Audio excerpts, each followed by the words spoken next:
thought United have lost 4-0 at home to Exeter City this afternoon. Love it. Open wide for some soccer!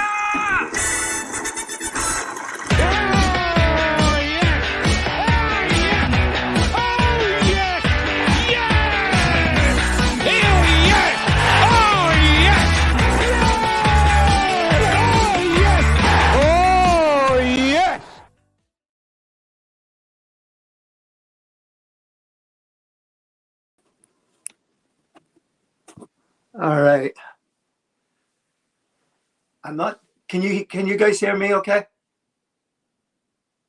All right. Let's do this for a second.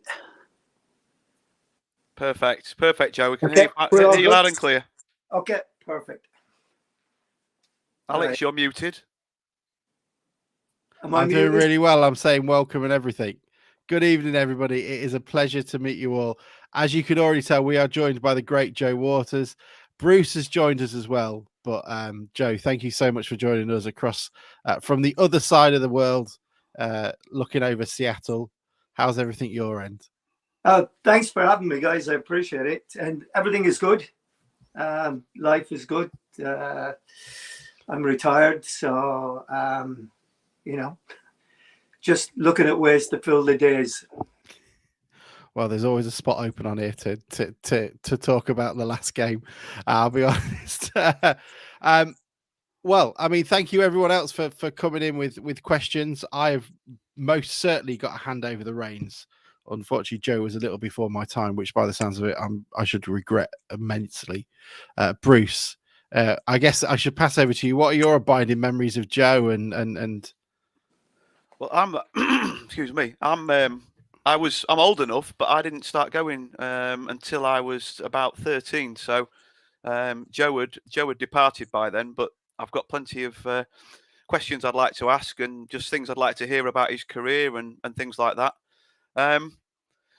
Joe, I sort of really wanted to start at the beginning, if you like, or how did you end up the boy from County Limerick end up in Leicester? Well, that's kind of a funny story as things happen. We had a place in Limerick where we played all our schoolboy matches. It was called Caledonian Park, and every schoolboy match that was ever played in Limerick was played on that pitch. And there happened to be a man, Limerick man, that lived in Leicester, and he was at home in the summer on holiday, and he'd always been interested in schoolboy football, and he came up and he watched a game that I played in, and when he went back to the Midland Hotel, the chief scout for Leicester City, Ray Shaw, had just joined the club, and he was staying at the Midland Hotel, so he recommended him. Or recommended me to him, and later on, a letter came from Leicester City asking me would I be interested, could they come in and watch me, and they came down after nothing happened for a little while, and then I made the under-15 schoolboy national team, and we played Wales in Dalymount Park, and we won. I had a pretty good game, and from then on, I had a lot of interest from other clubs wanting me. And the next week, we were playing a game in Limerick, back home, a league game, and all of a sudden, we had scouts coming out. I mean, there was Liverpool, there was Liverpool, Man United, Leicester came down, Coventry were there. I mean, West Ham, there was a ton of scouts there. And I remember looking across halfway through the second half, and the Leicester scout was gone. And the Liverpool scout had caught me after the game, and he was talking to me and asking me would I come to Liverpool for a trial and what have you. And he said, in fact, we don't even want you to come for a trial. We'll give you an apprentice contract right now. And I'm going, kind of lost. All of a sudden, our coach arrives and he says, "Hey, you go away." He says, "You can't be talking to him." And I said, "John," I said, "Leicester are gone." He said, "No, Joe." He said, "They're not gone. They're waiting down at the hotel to set up for when you can go over." So I went down and I went over for with a friend of mine for a week, and they asked us to stay to play in a trial match on Sunday, and played in the trial match. And the next day, Frank O'Farrell, who was the manager of Leicester City at the time, offered me an apprentice contract, and that was it. So that's how it started. It must have been a whirlwind for you, though. That like one week you're sort of playing with your mates, if you like, and then all these scouts are down there, and that's word must have spread even in the the pre-internet days. That there was this guy that was worth having a look at, and suddenly they all wanted to come down. Well, yeah, and that's the real thing with it. Back in those days, if you weren't from Dublin, you hardly stood a chance, because scouts would not leave Dublin. There was way too many players up there, good players, fine players, and they never felt the need unless they happened to see somebody or get a tip from somebody. They would never come down to Limerick to look at a match. So it was, it was one of those things that, because I made the Irish schoolboy team, and it was very difficult to break into that team. I was the only player from outside of Dublin that played in the team that was on the field that day. There were 10 Dubliners and me. There was one Limerick man. Mick Earls was a sub, and then Brendan Hyde from Cork was another sub. We were the only men outside of Dublin I shouldn't say men, boys, outside of Dublin that were on the team. So when they saw me play, and they immediately took an interest and decided to come down to Limerick. Brilliant. It's funny how you often hear, don't you, of different sports where you've got to be the right, the right face still to fit, I'm a big believer in that. I think you have to have talent without a doubt, but you have to be lucky as well. You have to be the kind of player that manager and those particular coaches are looking for. And if you fit into what their vision of a player is, then you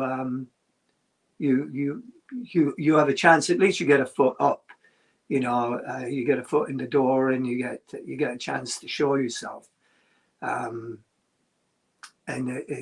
from then it's up to you. To be honest, I have seen so many good players, outstanding players that I thought that were way superior to me in skill and what have you. I never made it past 2 or 3 reserve team games. And the only thing that I ever came to on that, or that I talked to people about, was that the things that they could do and the things that I could do were different, in that I could play the game and some people could just play a position. So it was I think a lot of it is just down to luck and getting the breaks if you can along the way. Just while you're talking about the breaks and the schoolboy football, we have got a question that from a friend of mine, Dave Werry, who's big on his statistics. He's been trying to find for 45 years how many schoolboy internationals did you play in? Well, I only played one schoolboy international, because England was going to be our next game against England in Dalymount as well. And by that time I had gone to Leicester on trial, and they signed me. So when the England game came up, they wouldn't let me go back for it. And it was ironic, really, because Jimmy Holmes, who played in the same schoolboy team as me, he was a left back in it, and a fine player, played for Coventry and Spurs, Republic of Ireland. And Jimmy and I we were playing Coventry in a youth team match on the Saturday, and Jimmy went back for it, and I didn't go back for it. And then there was also, we made the final of the Evans Cup, which is a national tournament at U15 in Ireland. It was the biggest schoolboy one at the time.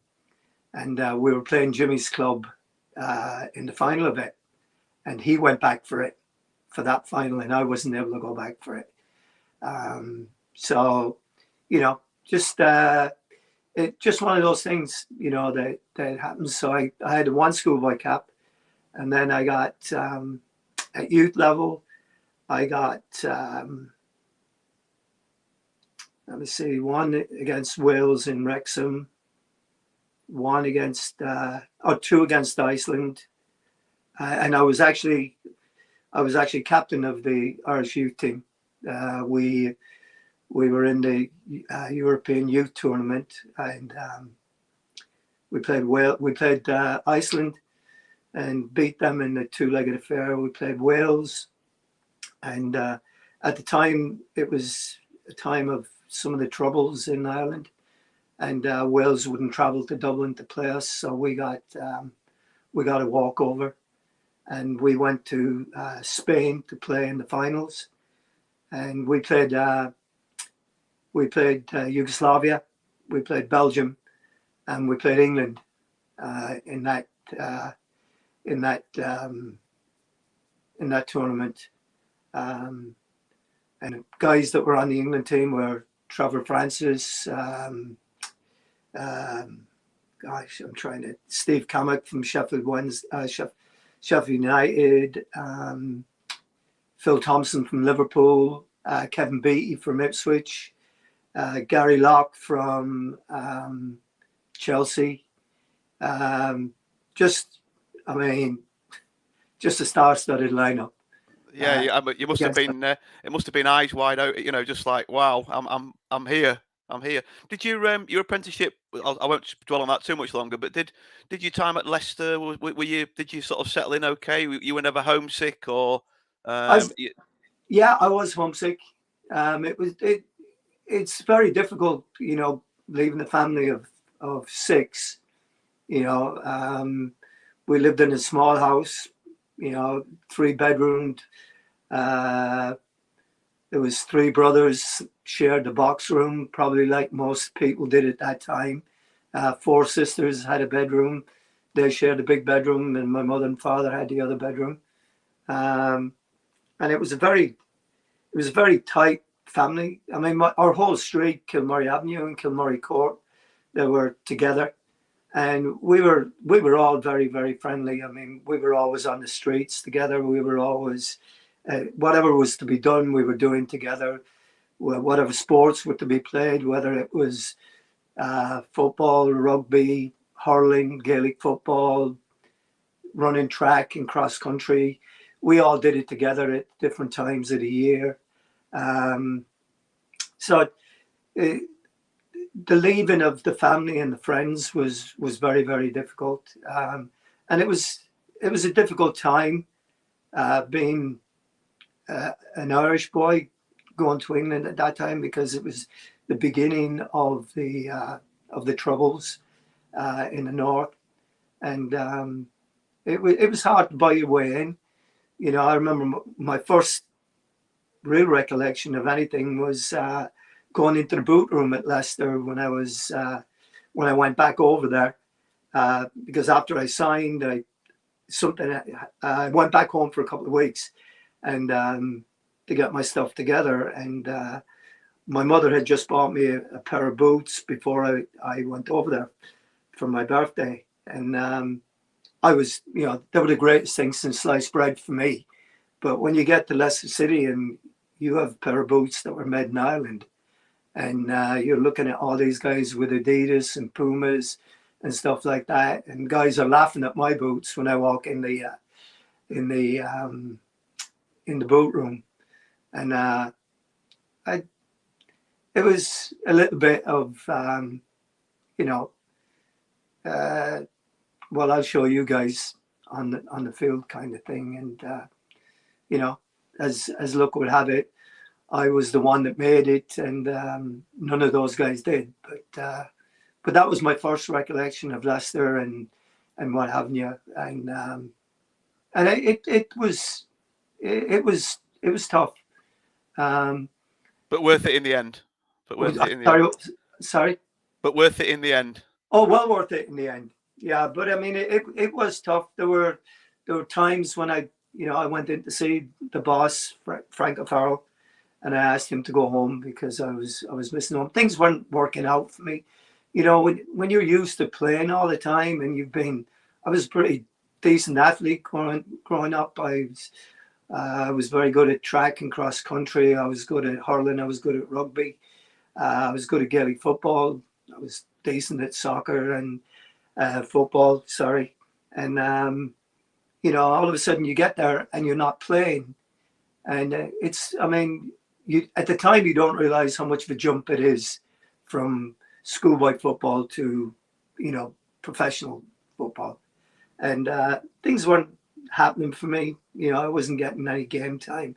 There were trialists playing before me and what have you.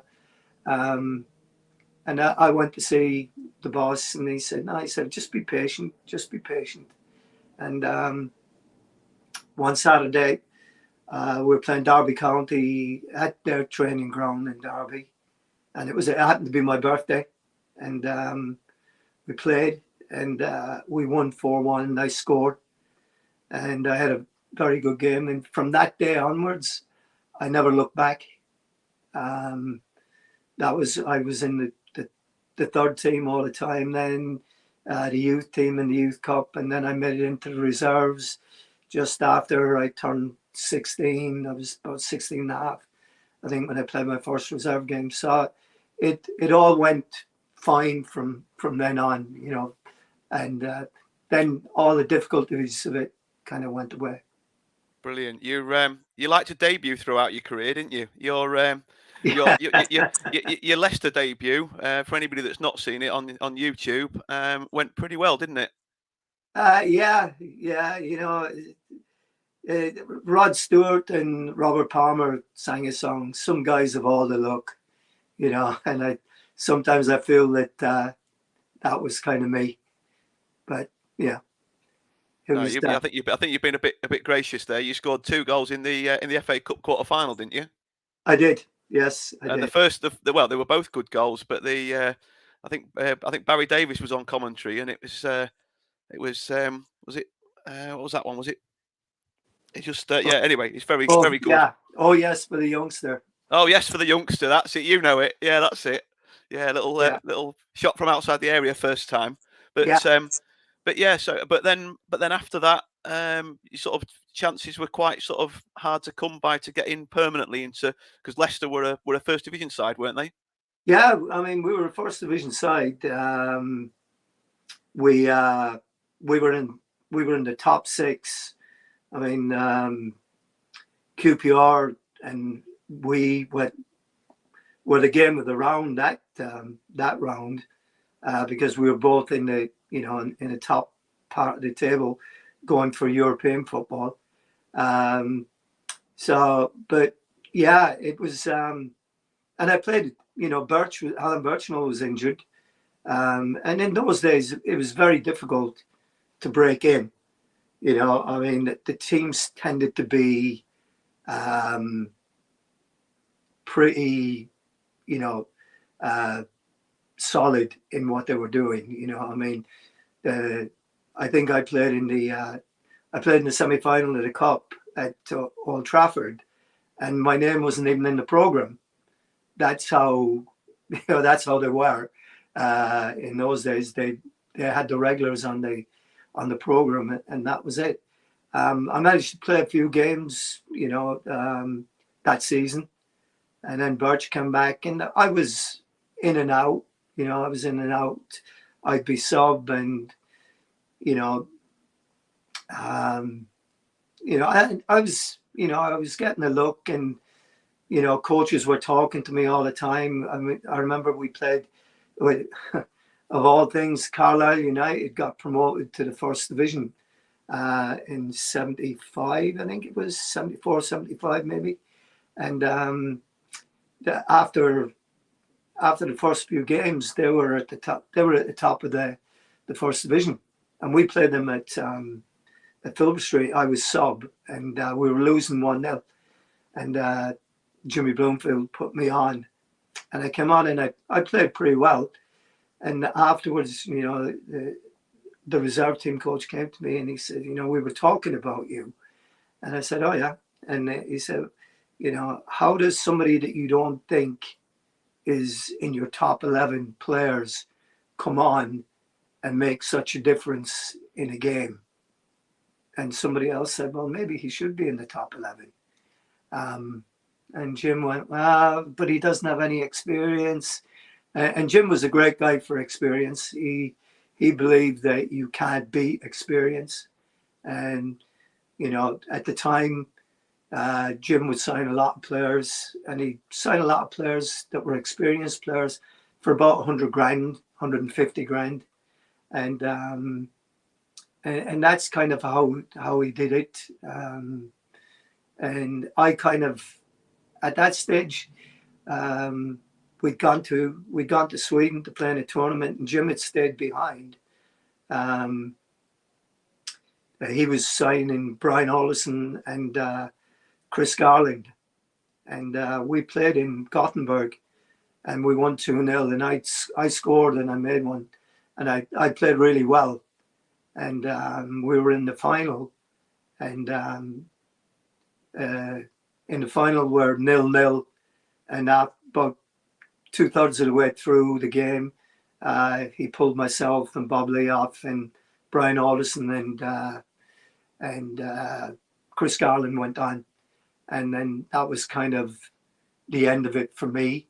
I didn't really get many opportunities after that. How did the loan to Grimsby come about then? Because at the time, Town were in the 3rd division, weren't they? Yeah, they were. And we played Man City at Main Road, the old Main Road, and we had a lot of injuries, Leicester, and I was in the squad. So we get there and he names the team. Well, I'm 13th man, and Graham Cross, who was a great servant for Leicester City, terrific player, played in 2 cup finals for us, I think, and Graham was sub. He was a defender and he was sub, and I was really peeved afterwards, and I went the next morning. I went in and I knocked on Jim's door, and come in, sit down, and I said, Jim, I need to get away. And he said, why? He said, I said, Jim, I said, there's nothing happening for me here. I said, I love being in the squad. I love, but I love playing more. I appreciate I'm the captain of the reserve team, and that's a great honor. I said, but I want to be playing in front of crowds on a weekly basis. And he says, but you're still part of my plans. And I said, Jim, how can I be part of your plans? We got to Man City last night. I said, we have 2 players suspended and 2 injured, right, out of the squad. And I can't even make the subs bench. You put a defender on it. And he said, oh, I see your point.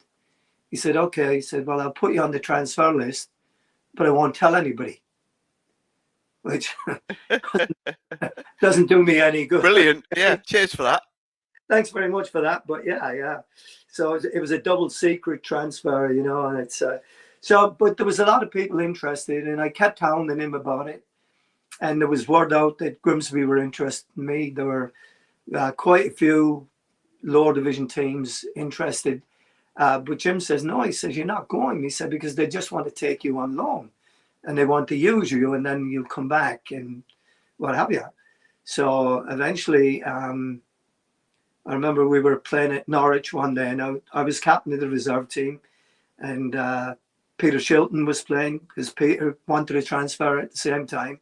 Len Glover was in the reserve team. Steve Earle was in the reserve team at the time. And our coach, Dave Coates, used to always go to the office to find out what scouts were watching the games. And he came back down and he said, "Oh, so-and-so, so-and-so, and so-and-so are here. And Grimsby are here, Joe." And Lenny Glover says, "Well, Joe, you'll have no problem recognizing the Grimsby scout. He'll be the one in the southwester in the top corner." So that's how the thing came about. And the next week, they agreed that I could go on loan there with a view. They'd agreed a price before I went, and I took off for Blundell Park. Brilliant. One of the best things that happened to our club. Did you? I think you scored on your debut again, didn't you? Did you play straight away as soon as you got there? Yes, yeah, we played Millwall down the Den, and Ron Wigg. I think Ron came on as sub, or he was playing. He took off down the left wing, and I just got to the top of the box. He cut one back from the end line, and I managed to connect with it, and it flew in the top corner, and that was my start. Brilliant. So your loan went really well, didn't it? But you were actually, there was uproar, wasn't there? Because they like you say, they'd agreed a price, and then you were allowed to go back to Leicester again, and the fans weren't very happy, were they?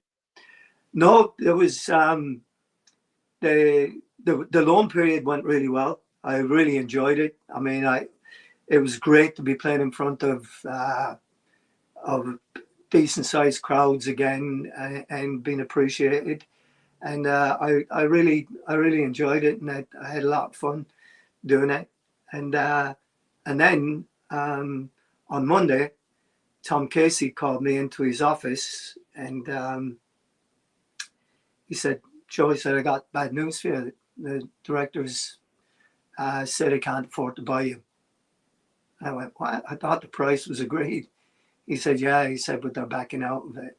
And he said, "I'm not very happy about it." He said, "I'm sorry." So I went, "Okay." So I went back to Leicester, and I was there, and I was back in the reserve team and playing again. And Tom kept calling me. He was very persistent and persevered with it throughout. And he says, you've caused quite a stir up here. And I said, "Really?" He said, "Yeah." He said, "In fact," he said, "I've sent you a letter." He said, with what's going on. People are writing to the papers and saying what a disgrace we are, that we won't sign you, and this, that, and the other. And the uproar got to be so much that the fans had a whip round for me. And Tom called me and he says, "Look," he said, "there's a lot of people doing a lot of stuff here to try and get you back here. Are you still interested in coming?" And I said, "Well, yeah, of course I am. I told you I wanted to come." And he said, "Well," but he said, "I need to make sure, because if they're going to go to all these extremes to get you here, that you're not going to turn around and say no." And I said, "No," I said, "I have no intention of it." So people did their things, and various people did different things. Brian Jones ran from Filbert Street to Blundell Park to raise money to buy me. So, just things that you never forget. And I was so appreciative of it. And brilliant. No, it's great stories. There's a few comments, Alex, aren't there, that we've had while we've been chatting? Oh yeah, there's been quite a few, so I've been putting them up as we go through.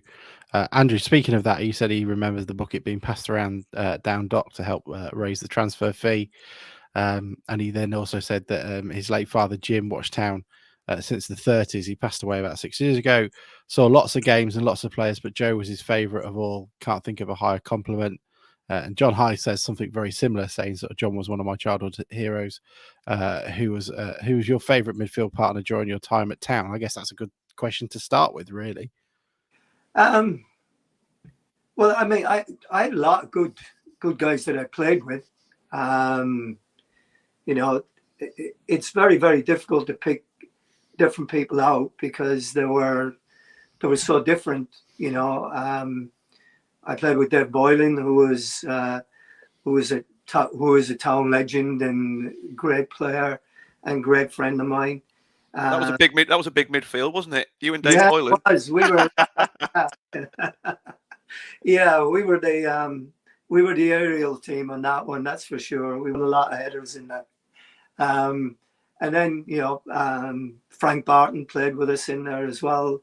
Malcolm Partridge played in midfield with me for a bit. Then Bobby Mitchell played with us, and then Phil Bonnyman, Mickey Spate all played, and all different kind of players. You know, all different kind of players, different qualities. I'm never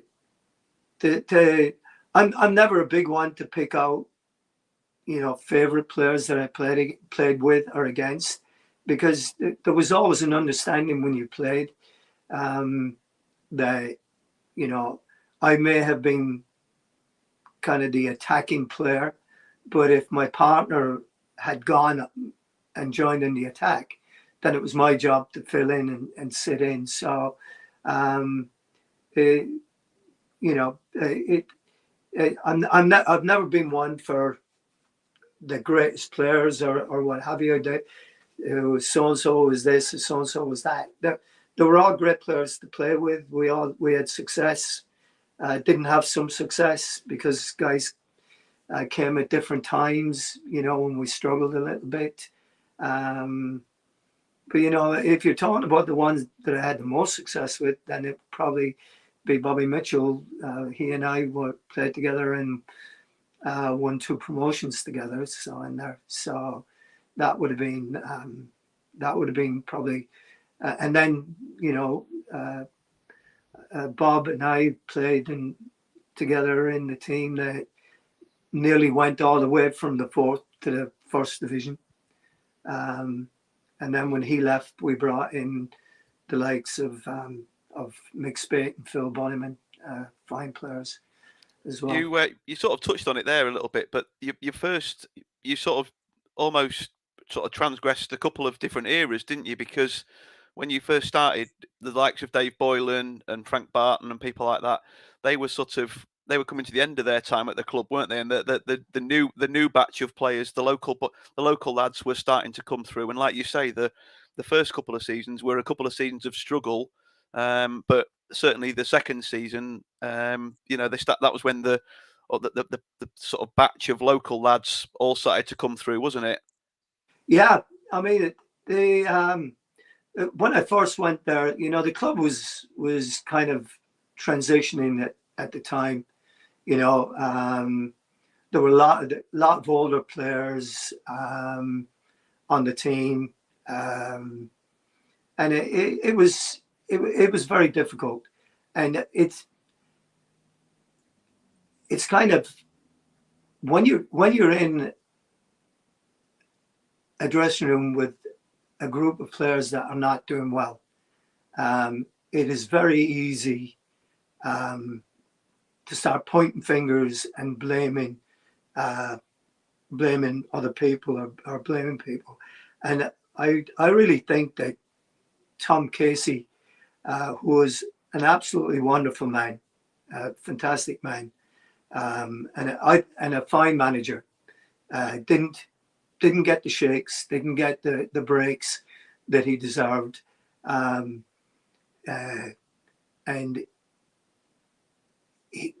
players kind of didn't play for Tom. Older players didn't play for him, and that's kind of what happened. And then when John Newman came in, John started gradually doing things.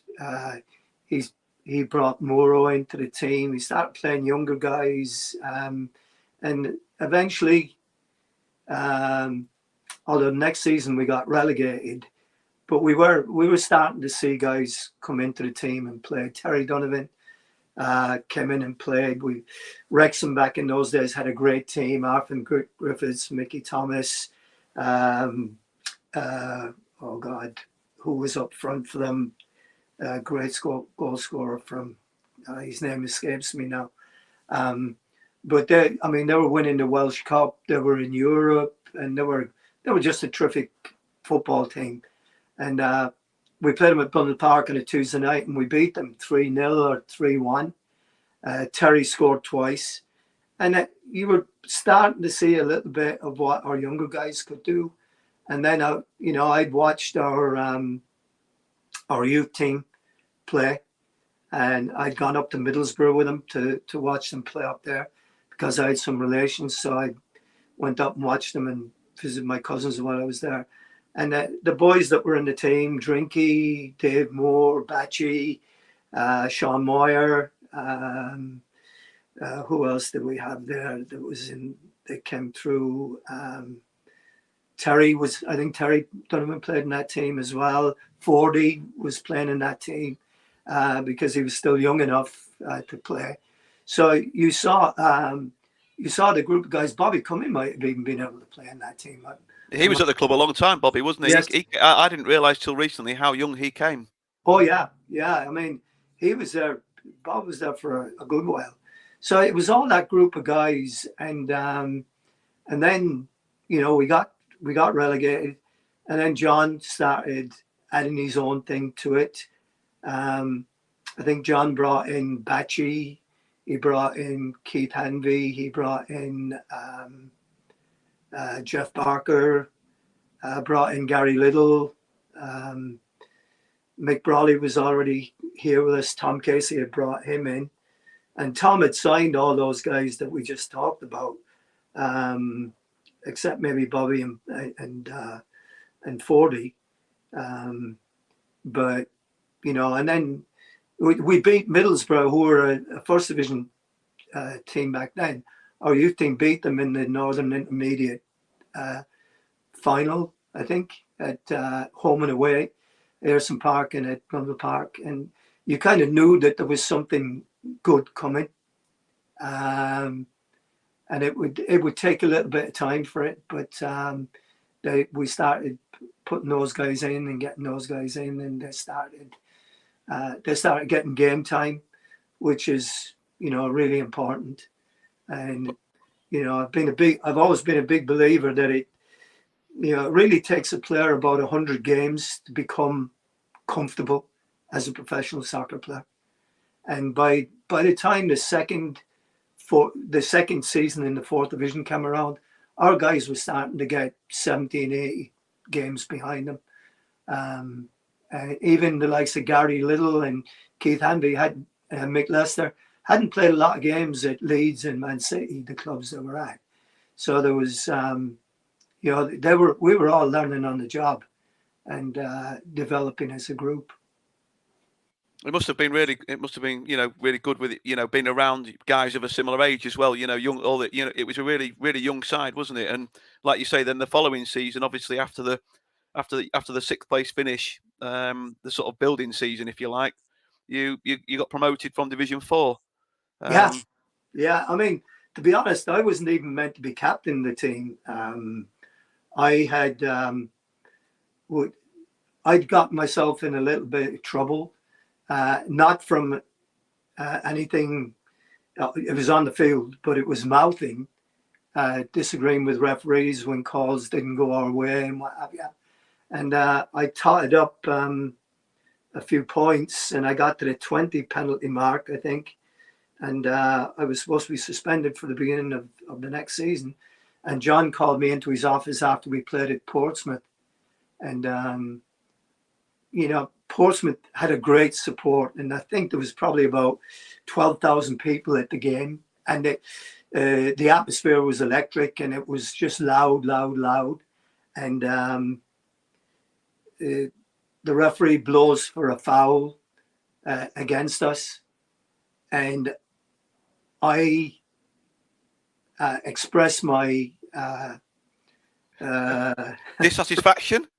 Yeah, frustration at the result. But I did it in a way that wasn't respectful.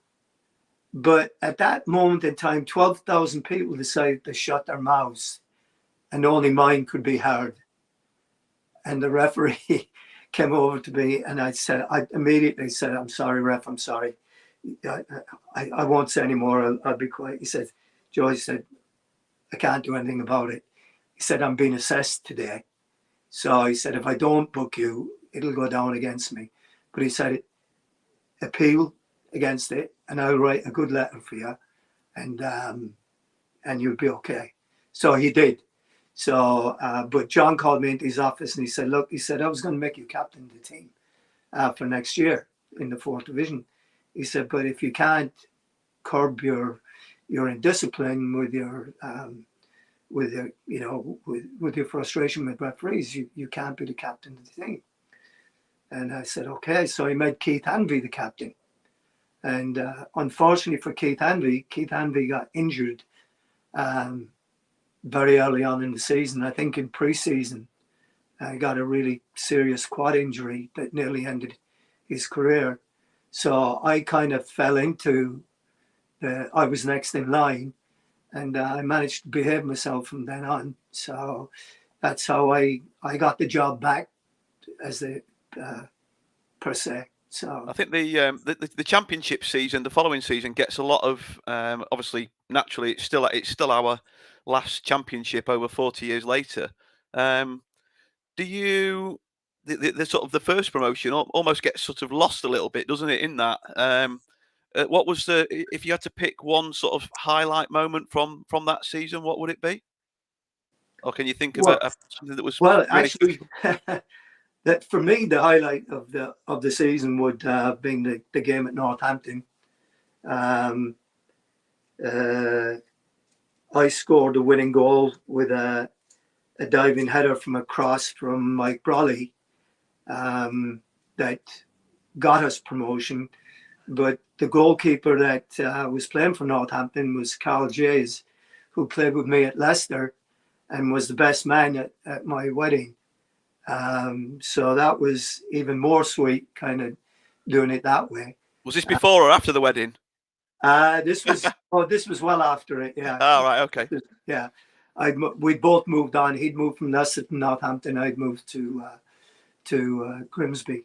So, but that the season before that, when we were kind of getting our legs under us and getting results, but the 4th division championship season, or the promotion season, was a great season. I mean, I think we had 2 home games, one week after the other on a Tuesday night, where we beat Bradford 5-1, and then we beat Darlington 7-2, and that really whipped up a lot of interest and a lot of fervor around the towns, but it really was that was it. That was a real fun season for us, because it could have kind of gone off track for us real easy. We'd finished 6th the year before and missed out on promotion, and then we started the home season. I think, if I'm not mistaken, or if that was the 3rd division season, they're kind of all run together now. But I remember us starting, and we lost our first home game to Reading, and that may have been 3rd division, so maybe I got that wrong. But I remember us giving up 2 goals, and we had a team meeting the next day, and you never want to get off on a bad foot, the first home game of the season. And we were talking about what was going on, and I went, "Guys," I said, "what's the problem?" I said, "We've given up 2 goals from set plays." There were 2 corner kicks, actually. One may have been a free kick, but there were set plays, certainly. And I said, really, we haven't worked on those things. And George looked at me and he gave me a thumbs up. And it was something that we could fix. it wasn't something that was disastrous for us. You know, it wasn't like we got outplayed or anything like that. And then we just built and built and built, and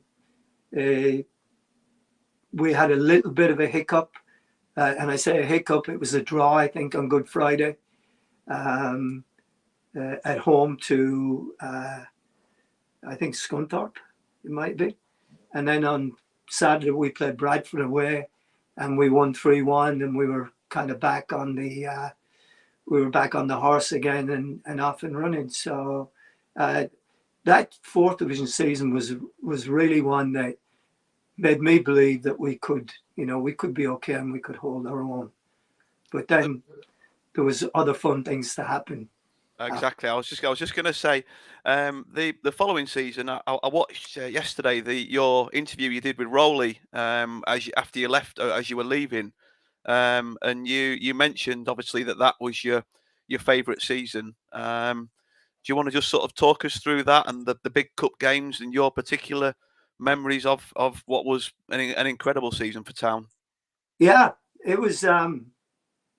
It was a great season for us. You know, we'd had a lot of stuff, you know, in the off season surrounding the team. You know, John had left in the off season.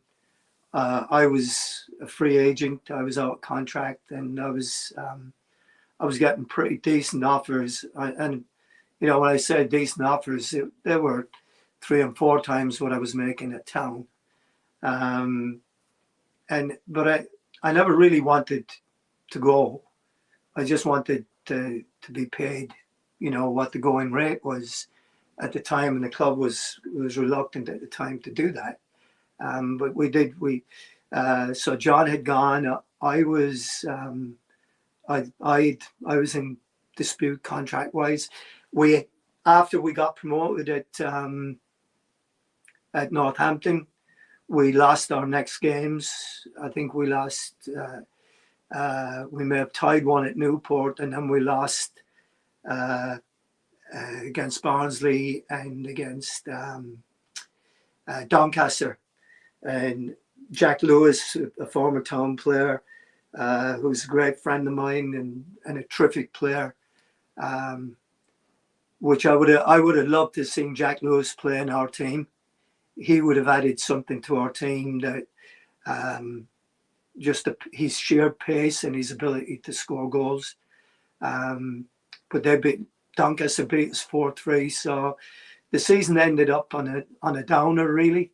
So, you know, with those things combined, it didn't augur well for a season in the third division. We knew how tough it was going to be, and you know, we started off okay. We had good games against Exeter, Blackpool.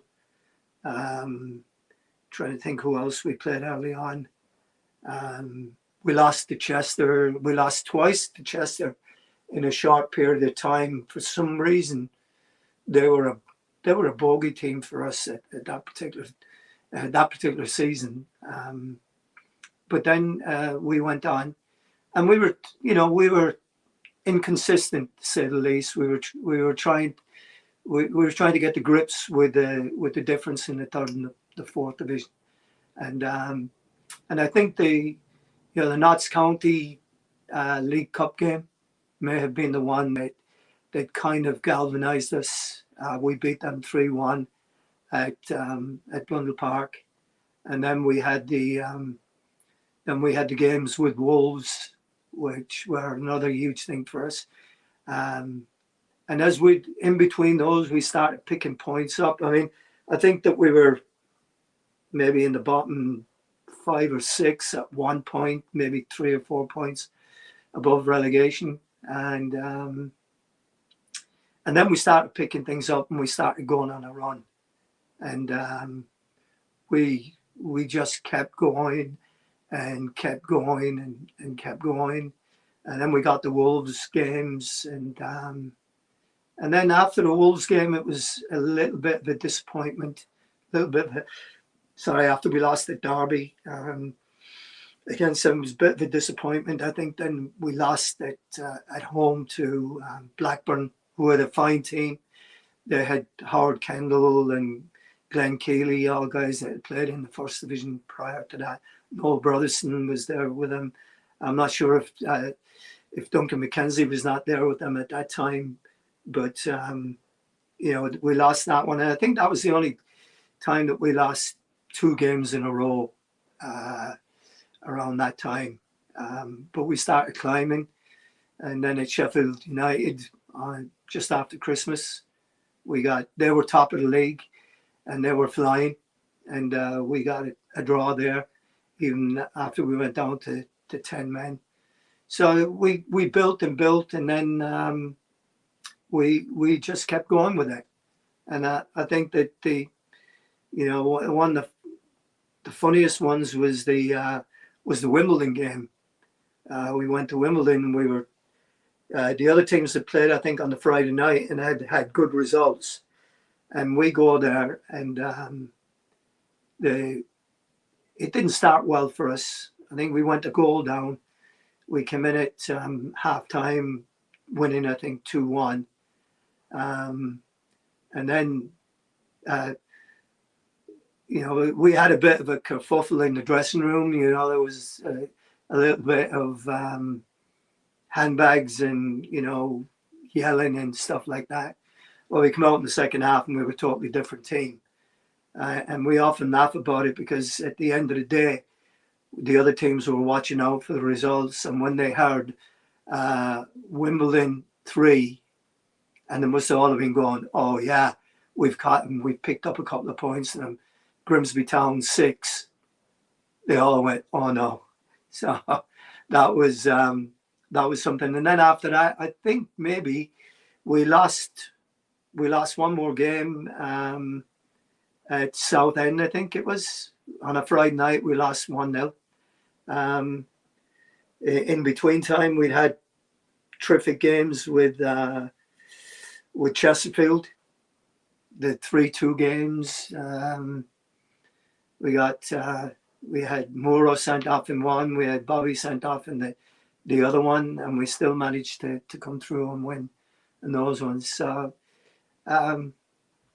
just a lot of great memories. And the run that we put together, I mean, everyone, talks about what Blackburn Rovers did with their run that season and how phenomenal that run was. But ours was just as good. And it went longer, and nobody really picked up on that. So that was one of the things that really disappointed me in that, because we had put such an effort in. I mean, we'd gone to Hull, where we had Graham Cawthon making his debut. I think Phil Crosby was subbed that. He was kind of making his debut, and we lost Muro, I think, or Wiggy was it? We lost one of our centre backs early on, and it was kind of like, we were losing that game, and then in the last minute of our last couple of minutes, Drinky scores and makes it 2-2, and turns it around for us. But it was we'd put a really great run together, and against some really formidable teams. I just one last thing from me before we go into some questions, just to finish off that season. I think you said again when you were speaking to Rowley, and I assume your opinion is still the same all these years later, but you think that the win over Everton in the cup was probably your favourite ever moment at Town, if you had to pick one. Is that still the case? That certainly would be one of them. I mean, because it was a great night. It was an absolutely fantastic night, and people say, I don't know how many fans were at the match, people say, but I can tell you this much, that Blundell Park was bulging at the seams. There was people on top of people's shoulders and on rafters and what have you. So it was a huge night, and it was to win a game like that and at that time, and then to push you, to push you on. A couple of games that stand out to me. The one when we drew at Reading, and that for the result itself, but for what happened before when we flew down there. Nobody had ever done that before, and we flew down there from Kermington, and Mick McGarry, who was one of our directors, was supposed to be on one of the flights, but a couple of fans couldn't get tickets for it. So Mick McGarry had his own plane and flew his own plane down and gave the seats to the fans. So, and that to me was a huge game for us, because the year before we lost to Reading 4-0 when we were top of the 4th division. And that kind of ruined, put a real big spanner in the works for us for winning the 4th division. But that one was certainly a game that once we got that result, I knew then that we were going to get promoted. I really felt. But I think that the one that really stands out to me was the Sheffield United game. And just how well we had, for the last quarter of the season, we were patching teams together to get them on the field. The big guys, I mean, probably about 5 of us had played close to 50 odd games, 60 games that season. So there was tiredness, there was injuries. One guy would get injured. Somebody would come off the treatment table, take his place, get injured, go back in. That one would come out and play. And it was kind of just keeping it going, because you had the momentum to keep it going. And then all of a sudden, after all the pressure is off and we get the result in Mansfield to get us promoted, and then to have a day like the Sheffield United day, beautiful sunny day, big crowd, and the guys were just fantastic. I mean, they played so well that day. It was just so fun to win a championship of that level in front of our own fans and do it so emphatically. Was against the team that was supposed to be the one that was winning the championship was the sweetest part of all. What was the team spirit like during that team? It must have been immense, really. Yes, it was. I mean, we did everything together. I mean, we'd go out for nights out together.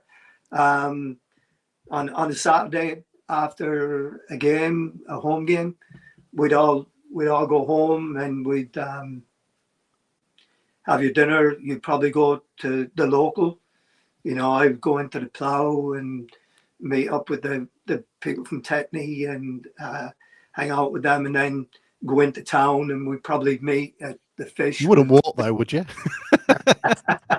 And all the guys, their girlfriends, their wives would all be together. And there must be some abiding memories about that. Oh yeah, I mean, because nobody was above anybody else. We were all part of the team. We were all just a group of young guys living the dream, and that was it.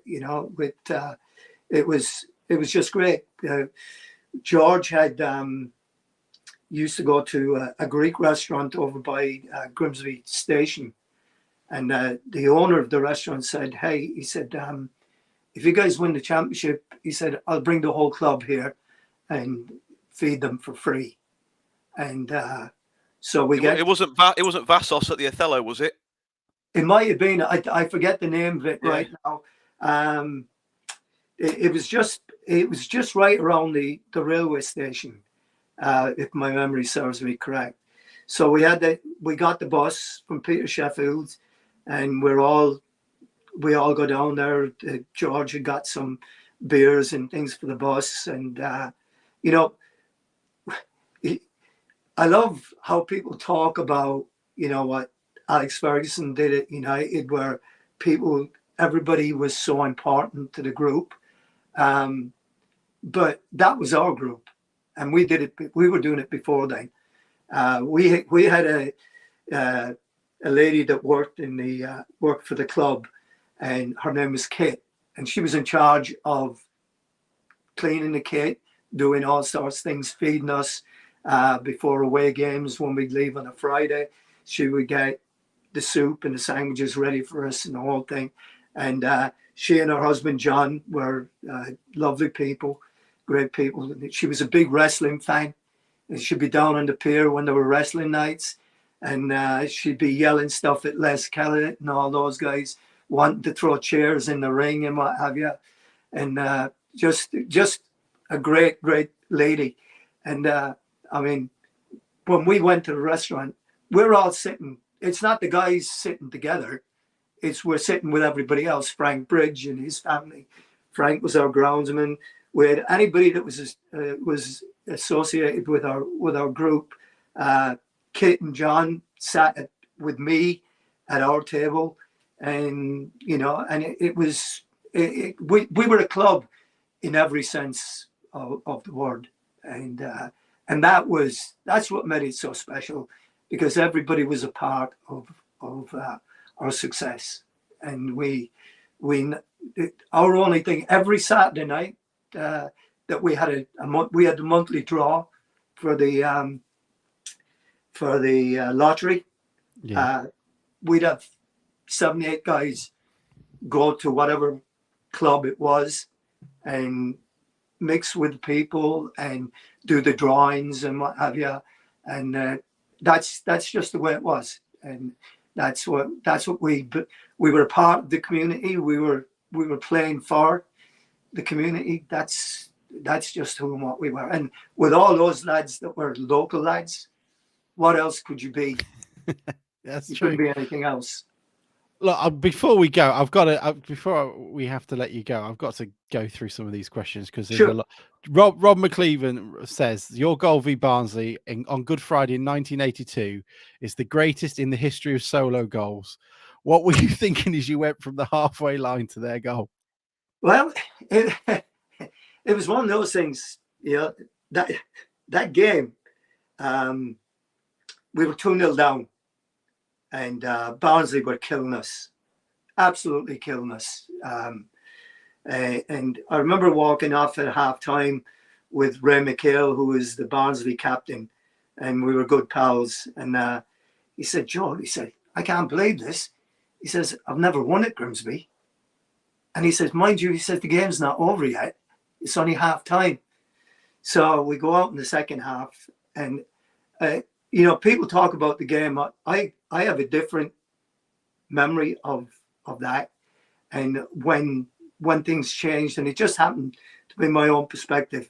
When you're in training, you've coached and what have you, and you put the little grid out that's 8x8, and you're playing 3 versus 1, piggy in the middle kind of thing. And I remember getting stuck in front of the Barrett stand, and the 3 Barnsley players around me, and they're playing 3v1 around me. And I remember just thinking to myself, swear word this. And I just kept going. And then all of a sudden I just lunged and I won the ball. And all of a sudden I went out for a throw-in. All of a sudden the crowd erupts. And from then on, they're right behind us. And then we pulled the 2 goals back. And then I remember the ball being knocked into Trevor Wymark. And I thought, I'll just take a chance and I'll run off of him. And Trevor, as he was, he was a great player. He had terrific skills. And the ball is at his head. So he really he's got nothing that he can do with it. And I called for it as I'm running towards him. All of a sudden he scrunches his shoulders, he goes back, and he just nods the ball down. And I take it on my thigh. And I think I went past 1, I went past 2, I went past 3, and I'm thinking to myself, oh my God, I'm on my left foot. I've got to change this. And then I cut back again. And just as I cut back, I got the ball far enough away from the defender, and the goalkeeper was coming out. And I just hammered it for all I was worth, because and it went in, it hit the stanchion. and it was one of those goals that you kind of, it just happens by pure instinct, you know. As bodies are coming at you, you're reacting to what they're doing, and that really, it wasn't planned, other than the run off of Trevor and calling for the ball, and then whatever happens after that happens. We've got a couple of questions, Joe, from our Irish mariner, or mariner in Ireland, Peter Anderson. Or you'll get a couple coming back to you on that. There's enough of them. Can you tell us about the qualifier in Belfast? Siphoned petrol, travelling at the height of the Troubles and replacing Jerry Daly after he was hit with a brick. Yeah, you know, it's got to be interesting, doesn't it? You know, it really does. It sounds interesting. Yeah, going out to the Heart Bar afterwards. Then after yeah, this, well, what actually happened was, you know, at that point, I'd made my debut in Turkey, and I'd scored, and I'd been in the next couple of squads. I'd been in the squad against France at the Parc des Princes with Platini and Didier Deschamps, and all those guys playing for France and what have you. And then I kind of dropped out a little bit, and so Saturday night I would normally be watching Match of the Day, or we'd be watching Match of the Day, and international weekends you'd listen for the injury updates and what have you, and I'd know then whether I was going or not, but on this Saturday night, nothing. So I went, oh, okay, so we're all good. So on a yearly basis, George used to take us out to Cherry Valley, the duck factory that was just outside Grimsby, and we'd go out and we'd do a tour of the facility, and you know, there was no midweek games for us that week, so we'd take the bus and we'd make a couple of stops, and there'd be a couple of beers on the bus on the way out and back. And while we're out there, a phone call comes, and it's from David Dowse, the secretary. He said, Joe's got the report to Belfast tomorrow. This is on the Monday. We were playing the game on the Wednesday. So he said he's got to get to Belfast tomorrow. So, okay, no worries. Get back, and we get back, and I get to the car, and I realized that I don't have any petrol. And back in those days, you know, this is probably 9 o'clock at night, 9 o'clock at night. Well, back in those days, the petrol station shut at 6 o'clock. You know, so you know where to get it. It's not like now you can get it 24 hours a day. You couldn't get any. So I go, what am I going to do? So I go to Rolly, and I said to Rolly, I said, do you have any petrol in your car? He says, I have a little bit. He says, but not much. I said, well, that's not going to be any good to me. He says, why? What are you going to do? I said, well, I need petrol. I need to get to Manchester. He said, oh. He said, what are you going to do? I said, well, I was going to siphon it out your car. It's the only way I can do it. And I said, do you have any like tubing that I could use? And he said, yeah. He said, I've got some my beer lines, old ones downstairs. So he gives it to me. So I leave, and I go out and knock on George's door, George Carr. He opens it. What are you doing here? I said, do you have any petrol in your car? He said, well, yeah. He said, I do. He said, why? I said, well, I don't have any. Can I have some? He says, you're lucky. He said, I just filled it up today. So I get down on my hands and knees. I'm in my good gear, cream colored pants, like kneeling down and siphoning petrol out of his car into my own one. And anybody that's ever done that, it's not the funnest thing to do when you get it in the back of your throat. So we totally guessed on how much it would take to get me there. And I get there, and I find out that we're fogged in. So now I have to, we have to take a bus from Manchester to Birmingham, because that's where we're getting the next flight from. So I'm meeting the guys at the airport. They're going to pick me up. Well, my flight is 4 hours late. So I get there. There's a message for me. Go to the train station in Dublin. There's a ticket for you. You're going up to Belfast by train. Well, this didn't fill me with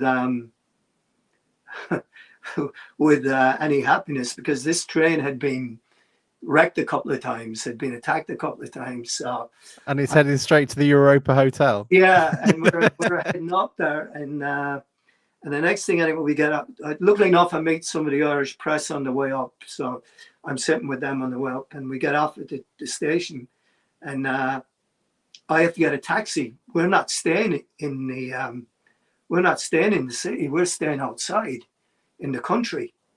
So getting one of these black London cabs, and I see soldiers with machine guns, walking around and going.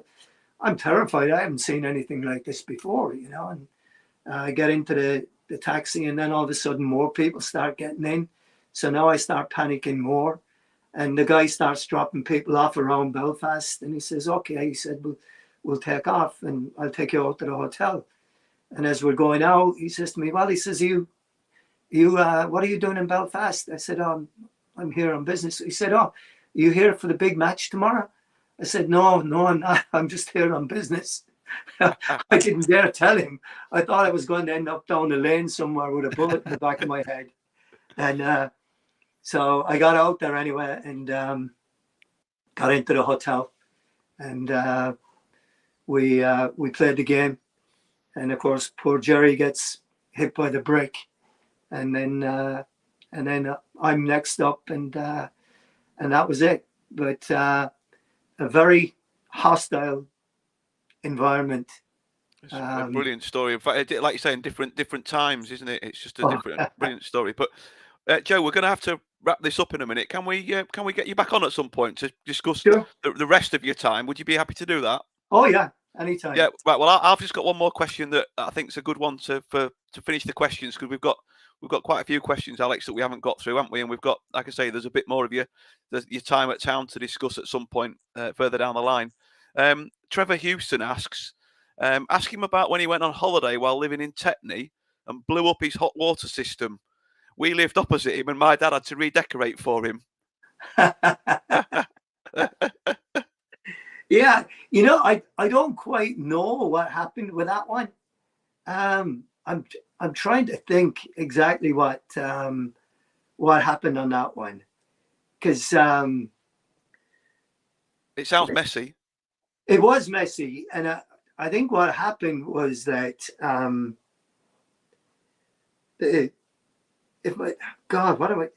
what I think happened was that I had somebody taking care, because I had one of those gravity fed hopper anthracite ones, and I had somebody that was taking care of it, and that would fill it for me and what have you, and while I was gone, and for whatever reason he either put too much in, or it got too hot, and we came back to a right mess. Just let me say, it was not. Luckily enough, I had friends in Tetney that could take care of me and get it all fixed up. But yeah, that was You know what? I had forgotten totally about that. No, well, that's what we're here for. That's what we're here for. That's me done, Alex, for tonight. Thanks ever so much, Joe, from me, and I'll let Alex finish off. Well, yeah, all I've got is from a certain Jason Stockwood, who has said time and again that you're his favourite player. And well, firstly, he said, obviously, now owning the club, has said you are more than what they would love to host you at some point back at Blundell Park. So get the passports updated, because you're heading back if you'd like to. And apart from asking who was his standout ball boy from 1984 season, obviously, I assume he means himself. Yeah, that's kind of an irony right there, isn't it? Yeah, absolutely. It's but that's what the whole thing is about.